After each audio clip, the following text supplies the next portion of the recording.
Hi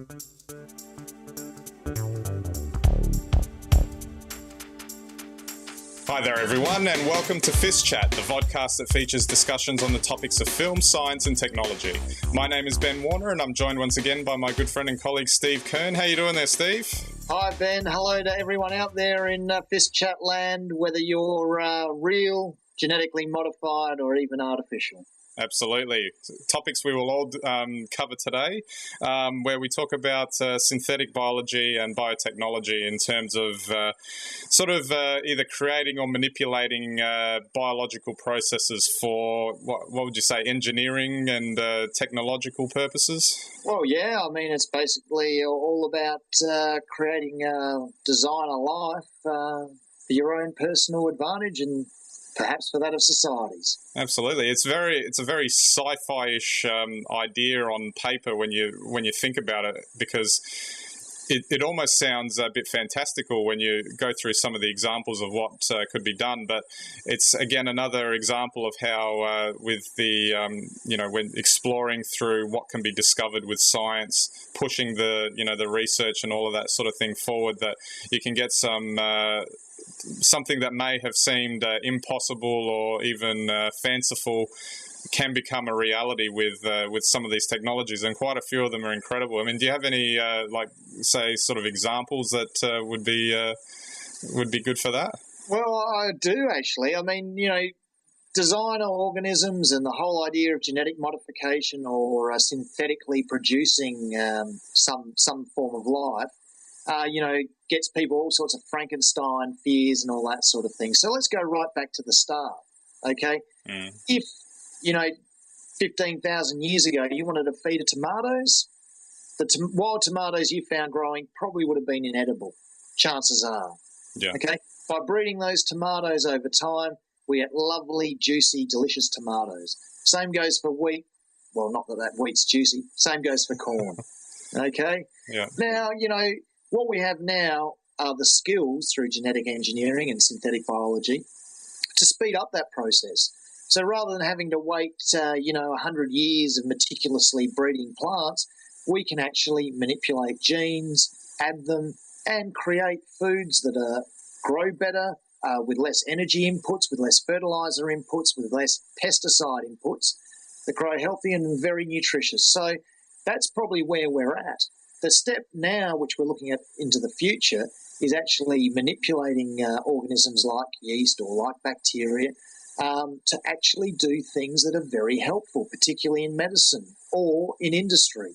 So, in medicine, we could have organisms which, if we engineer properly, could help us cure diseases like cancer or other immune deficiency diseases. And also at the same time, they could be used to produce energy for us. Good, clean, carbon-neutral energy. So, I mean, they're the way I think we as a society should be looking at these technologies and embracing them. Yeah, absolutely. You mentioned the yeast. I think that was what sort of kicked off, all of our research into the topic this week, and just the story that. It started back in 2002 when scientists discovered that they could shine a red light on yeast, which could stimulate protein production. And just recently, a team in Zurich were able to extend that a little bit by attaching their own molecule to the yeast, which could be controlled by a computer. As such, the story ran with the headline, "Scientists can talk to yeast," which, obviously that's a great headline. It's a little simplistic, but it kind of gives you an indication as to how amazing that concept really is, and the benefits of being able to manipulate and control organisms at that level, bacteria. It could revolutionize so many things, as you were saying before, whether it could be medical technology. Maybe are we talking about maybe growing limbs or stuff like that back, or organs, or even things like digesting waste, or things like that? Well, it's interesting, the growth of organs and that sort of thing will probably come through stem cell technology. So that probably won't be one application, but you've hit the nail on the head. Recycling, waste, aspects of medicine, particularly involving illnesses, these sorts of organisms could be incredibly useful. And the fact that we can actually build them with synthetic biology, whereby we actually create genetic code so that these organisms will do exactly what we need them to do, very specifically in terms of curing a disease, or perhaps only producing one type of fuel source. So we don't get our fuel sources mixed up if we want to use them as carbon neutral fuel supplies, or perhaps digesting, a particular sludge or a toxic in a toxic system. If there's an environmental spill, you could release these specially engineered organisms to clean these things up. And these are things that we don't really have the capacity for today, and so they could be very useful. People worry about, what this actually means and whether or not these things are dangerous. Well, certainly we hope they're tested properly. But by and large, one thing that's not often said, and this is where Hollywood comes into it, but by and large, what's often not often said is that these organisms are so specific, and if you take them out of a particular environment, they wouldn't continue to live. They would, in fact, die because they need artificial environments in which to survive. That's the way they're designed. Yeah, absolutely. So just if we just cover that topic a little bit, the whole Hollywood thing, but also... Hollywood thing. Oh, has there ever been a good thing that science has done in Hollywood? Oh, absolutely. It's all dire, but that's because it's more dramatic, I'm sure. But if aside from that, if we just have a look at the the implications of it all, there is that sort of fear that technology like this can be manipulated for nefarious purposes, and it certainly could be, or it could just not be used responsibly as well. There are plenty of examples of Hollywood films that talk about genetic manipulation or cloning or whatever, and not much good seems to come of it. But there's always seems to be dire predictions of the future and the worlds we live in. But perhaps maybe that they're serving that up as a warning, and maybe we're heeding them and allowing that not to come to pass. Well, yes, okay, I certainly agree with that. I with every technology there becomes benefits, but there are also risks. And if we were to say that perhaps Hollywood is providing us a service by getting us to think about the risks, that's fantastic.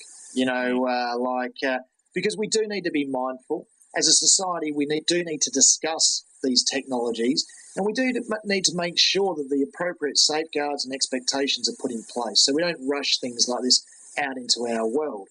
But honestly, despite all the fears about genetic modification, genetic crops, synthetic biology, a lot less lives have been endangered in real life than have actually been killed in Hollywood films. I mean, Hollywood films are the worst case scenarios. And you have to remember as well that one reason that, we live longer today, and this has been covered in FiST chat before, one reason that, our quality of life is improving because we are actually using these technologies in very positive lights. Just Hollywood never presents them like that. Hollywood, makes great films and terrifies us because it makes great films about topics that scare us. Whether is anything in Hollywood real? I mean, boy meets girl, sweet romantic comedy. I've never seen that happen in real life either. That's where the fantasy aspect comes in. And I was just thinking then that, it would be nice to think that Hollywood's serving a higher purpose by warning us of these dangers. The profit's got nothing to do with it. Yeah, I don't know. I mean, I was thinking about it, and it's in my blog, Ben, and if anyone out there in FiST chat land can think of it, the only film which I think actually contains a proper definition of synthetic life, probably still loosely, would be Flubber. Yes. Okay. Can anyone think of another Hollywood film where there's synthetic life portrayed positively? Positively or kind of positively? I don't know. We'll throw that one out there and see if anyone gets back to us on that one. Maybe just in the last part of it here, mention a bit more in terms of the synthetic biology part. The idea that it's because biotech's more about manipulating what's already there in terms of biological processes, but synthetic biology goes one step further. Well, that's right. So, typically in biotechnology where you have genetic manipulation, you actually take genes that already exist and you either delete them or insert them into a new genome. And those products are expressed by and large, it's no different really to just breeding two organisms. It's just a lot quicker. Synthetic biology is really cutting edge and it's only just emerging. If you want to think of what it's like us designing a computer from scratch, but it's a step further. It's not like us buying all the components and then putting them onto a motherboard. It's actually us using other cells to create the components and then popping them all into a cell and having those cells live and express particular products. It's amazing. It's incredible, isn't it? Well, it's artificial life. It's not as unnatural as it sounds, because if it truly was unnatural, it couldn't exist. It couldn't live like normal organic life does. So people shouldn't be so scared of it. They should really be looking at the possibilities that it presents. I guess, if we're talking about that, there's that argument, are we playing God with this sort of stuff? But if it's really just a question of, well, if we happen to learn this through our discoveries and whatnot, then as you're saying, before we started, what is growing veggies in the garden, is that playing God because you know how to grow them? Handful of seeds. I want my garden to look like this. Pow! It looks exactly the way you want it. It wouldn't have grown naturally like that, folks. It weeds. Exactly right. So what do you think? About like that sort of viewpoint? Is it more that there has to be a bit more education as far as that's concerned, or is it more? Is there some sort of valid reason to be a little bit concerned about this type of technology and what it can do? Well, typically we as humans, as people, as societies don't really like change. We're very suspicious of change, and there's good reason for that. I mean, if things are going well and nothing's broke, don't fix it. But, I think everyone acknowledges that there are a lot of things that in this modern world with the population that we've got, that do need consideration. And addressing these issues through science, eventually will certainly be a positive step forward for all of humanity in, making sure that everyone has enough to eat and drink, and it's all of good quality. And I think, as well as medicine, and I think, history will prove this to be true. Well, it's a very good, noble note to finish up on, Steve. We're out of time, but thanks again for the chat. No problems. We'll see everyone again, I hope. Oh, absolutely. All good for next week. Tweet us. Tweet us, and remember, find us some films that show synthetic biology and all of what we were talking about today in a positive light. So don't forget, our website is at www.fistchat.com. You can get all of our social media links and video episodes and all of that there, and now our blogs as well. We've got Steve and I have got blogs this week coming up on this topic. So that's it for this episode. So we'll catch you next week.